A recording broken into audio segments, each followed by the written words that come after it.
Battered and brain injured, identifying and supporting brain injured women survivors of intimate partner violence. Picture 4 women that you know and love. See their faces in your mind.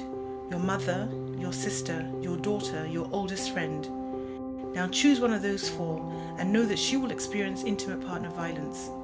Every year, thousands of Canadian women are beaten by their intimate partners.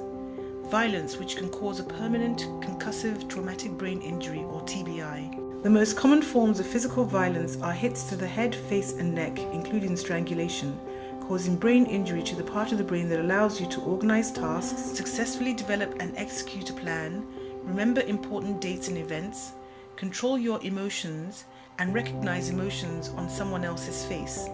And just like sports-related concussions, the more you get, the worse the damage gets. We wanted to understand how much IPV service providers knew about traumatic brain injury and identify ways to improve the health and well-being of women survivors. We invited 68 organizations across the Greater Toronto area who self-identified as offering support services to women survivors of IPV to answer our survey. We discovered a widespread lack of knowledge. Existing research suggests as many as 80% of women survivors of intimate partner violence may have traumatic brain injury. Previous research indicates that blows to the head, face and neck, concussion and loss of consciousness were serious indicators of potential TBI, but often these experiences aren't being actively inquired about. The great news is that 88% of organizations said it is possible for their agency to adapt client services to make it easier for women with TBI to benefit and are willing to seek training about identifying and supporting TBI. So in Phase 2, we held the first Canadian gathering of stakeholders at a one-day workshop in Toronto to start the education process and build alliances. Women survivors, frontline workers, researchers, representatives from the TBI sector and disabled women's advocacy groups, everyone at the table contributing to the conversation. 3 overwhelming messages emerged from the workshop. Education is critical and needs to happen on multiple levels simultaneously to raise awareness about the risks of TBI. Secondly, research is a top priority. We need to expand our understanding of this complex intersection.